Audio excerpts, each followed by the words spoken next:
1989 की बात है, जब जयपुर के एक पुराने महल में फिल्म लेकिन की शूटिंग चल रही थी, जिसमें विनोद खन्ना और डिम्पल कपाड़िया जैसे कलाकार काम कर रहे थे।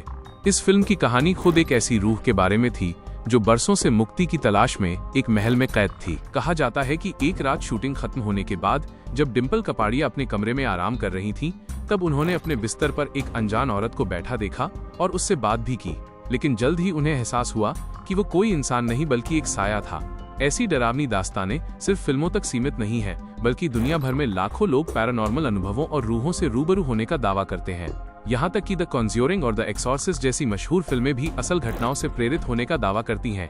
और आज तो घोस्ट हंटर्स जैसे शो आधुनिक मशीनों के साथ इन अदृश्य शक्तियों को खोजने का दावा करते हैं, जो हमें सोचने पर मजबूर कर देता है कि क्या वाकई हमारे बीच कोई और दुनिया भी मौजूद है। आज के दौर में तकनीक इतनी बढ़ गई है कि अब लोग मशीनों के जरिए ये साबित करने की कोशिश करते हैं कि भूत वाकई होते हैं।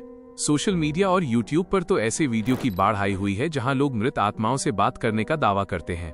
मिसाल के तौर पर अमेरिकी पैरानॉर्मल एक्सपर्ट स्टीव हफ ने तो यहां तक दावा कर दिया कि उन्होंने दिवंगत अभिनेता सुशांत सिंह राजपूत की आत्मा से बात की है। उन्होंने इस बातचीत की रिकॉर्डिंग यूट्यूब पर डाली, जिसे देखकर लोग काफी भावुक हो गए। लेकिन सवाल ये है कि इस सब के पीछे की असलियत क्या है? क्या वाकई ये आवाजें रूहों की हैं या सिर्फ तकनीक का कोई खेल? अगर हम इतिहास उठाकर देखें तो ऐसे कई मामले सामने आए हैं जो शुरू में चमत्कारी लगे, लेकिन बाद में धोखाधड़ी निकले। 1800 के दशक में अमेरिका की फॉक्स सिस्टर्स बहुत मशहूर थीं। लोग मानते थे कि ये तीनों बहनें बचपन से ही रूहों से बात कर सकती हैं। जब भी कोई अपने किसी बिछड़े हुए परिजन की आत्मा से संपर्क करना चाहता तो वो इन्हीं के पास जाता। कमरे की दीवारों पर सुनाई देने वाली थपथपाहट और खाली कार्ड्स पर अचानक उभरने वाले संदेशों ने उन्हें पूरे अमेरिका में रातों रात अमीर बना दिया। लेकिन सालों बाद जब उनमें से एक बहन की निजी जिंदगी बिखरी तो उसने खुद सबके सामने कबूल किया कि वे सालों से लोगों को बेवकूफ बना रही थी।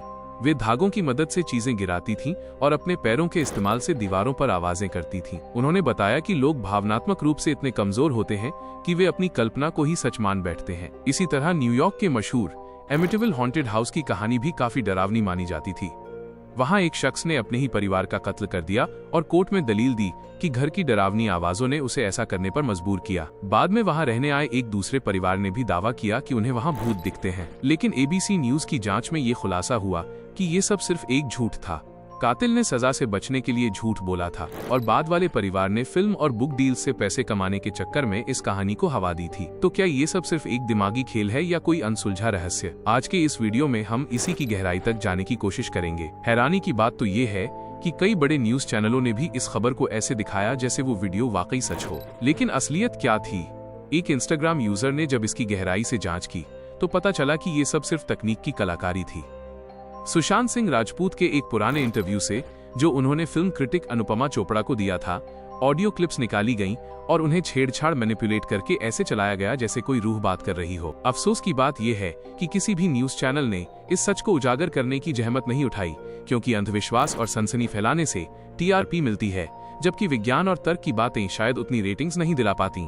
अब अगर हम इन धोखेबाजों और झूठे मामलों को एक तरफ रख भी दें तो उन कहानियों का क्या जो सच्ची घटनाओं पर आधारित होने का दावा करती हैं? साल 2017 में आई फिल्म वेरोनिका इसका एक बड़ा उदाहरण है। फिल्म में दिखाया गया है कि सूर्य ग्रहण के दौरान कुछ लड़कियां वीजा बोर्ड के जरिए रूहों से संपर्क करने की कोशिश करती हैं और फिर वेरोनिका पर एक शैतानी साया कब्जा कर लेता है। इस फिल्म ने दावा किया कि ये एक सच्ची घटना से प्रेरित है।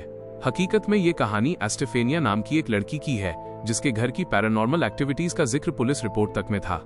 जब हम ऐसी फिल्में देखते हैं तो हमें लगता है कि अगर इतना सब दिखाया जा रहा है तो कुछ तो सच होगा ही। लेकिन यहाँ हमें प्रेरित, इंस्पायर्ड और आधारित बेस्ड ऑन शब्दों के बीच का फर्क समझना होगा। फिल्म के निर्देशक ने खुद ये माना है कि उन्होंने कहानी में काफी बदलाव किए हैं। असलियत में एस्टेफेनिया की मौत फिल्म की तरह 3 दिन में नहीं, बल्कि कई महीनों बाद दौरों सीजर्स की वजह से हुई थी। साथ ही मेडिकल रिपोर्ट्स इस बात की ओर भी इशारा करती हैं कि वो लड़की शायद किसी गंभीर मानसिक बीमारी, साइकोटिक डिसऑर्डर से जूझ रही थी।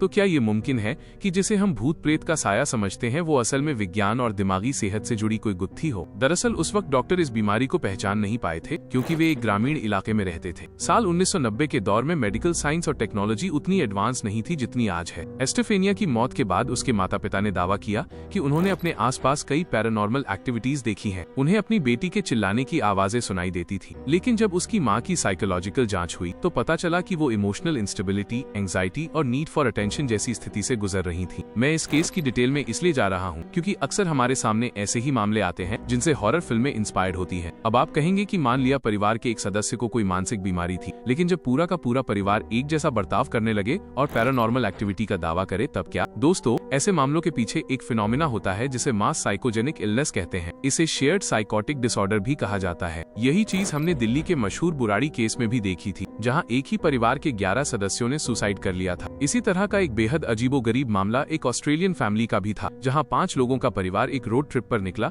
और अचानक उन सबको पैरानोइया हो गया कि कोई उन्हें जान से मारने की कोशिश कर रहा है। हैरानी की बात यह है कि वो पूरा परिवार एक दूसरे से अलग हो गया और गायब हो गया। हालांकि बाद में वे मिल गए, लेकिन इसे शेयर्ड डेल्यूजनल डिसऑर्डर का एक क्लासिक केस माना जाता है, जहां एक दूसरे के करीब रहने वाले लोग एक ही तरह के भ्रम का शिकार हो जाते हैं। अब मैं आपको उन चीजों के बारे में बताऊंगा जिन्हें जानकर आप हैरान रह जाएंगे कि आखिर ये काम कैसे करती हैं। सबसे पहले बात करते हैं इन उइजा बोर्ड की। इसकी स्पेलिंग OUIJ है, लेकिन इसका प्रोनाउंसिएशन वीजा होता है। आपने इसे कई फिल्मों में देखा होगा, जैसे एक्सॉर्सिस्ट, पैरानॉर्मल एक्टिविटी और कॉन्ज्यूरिंग 2। यहाँ तक कि भारतीय फिल्मों और वेब सीरीज में भी इसका काफी इस्तेमाल होता है। इसे रूहों से बात करने का एक जरिया माना जाता है। इस बोर्ड पर A to Z अक्षर, नंबर और येस और नो लिखे होते हैं। इसके साथ एक तिकोना पॉइंटर होता है जिसे प्लानचेट कहते हैं। लोग अंधेरे कमरे में मोमबत्तियां जलाकर बैठ जाते हैं, आंखें बंद करते हैं और रूहों को बुलाते हैं। फिर वे इस पॉइंटर पर हाथ रखते हैं और सवाल पूछते हैं। दिलचस्प बात यह है कि बहुत से लोग जानबूझकर हाथ नहीं हिलाते, फिर भी वो पॉइंटर अपने आप यस या नो की तरफ बढ़ने लगता है। उन्हें लगता है कि कोई रूह उनके हाथ को कंट्रोल कर रही है। लेकिन इसके पीछे एक साइंटिफिक फिनोमेना है जिसे आइडियोमोटर इफेक्ट कहते हैं। ये एक ऐसी मनोवैज्ञानिक स्थिति है जहाँ हमारा शरीर अनजाने में अनकॉन्शियसली मूव करता है और हमारे दिमाग को पता भी नहीं चलता। इसे आप ऐसे समझ सकते हैं जैसे सोते समय अचानक आपको लगता है कि आप कहीं से गिर रहे हैं और आपका शरीर एक जोर का झटका लेता है, जिसे हिप्निक जर्क कहते हैं। आपका शरीर अपने आप हिलता है क्योंकि उसे लगता है कि वो कहीं से गिर रहा है। ठीक वैसे ही उइजा बोर्ड पर भी हमारा दिमाग अनजाने में उस पॉइंटर को दिशा दे देता है। हिप्निक जर्क और आइडियोमोटर इफेक्ट में थोड़ा फर्क है, लेकिन ये काफी मिलते जुलते हैं। फर्क ये है कि हिप्निक जर्क तब होता है जब आप नींद में जाने वाले होते हैं, लेकिन आइडियोमोटर इफेक्ट को आप जागते हुए भी महसूस कर सकते हैं। उइजा बोर्ड पर आपका हाथ अपने आप हिलना इसी आइडियोमोटर इफेक्ट का एक उदाहरण है। आपका ब्रेन आपके शरीर को हिलने का सिग्नल देता है, लेकिन आपके कॉन्शियस माइंड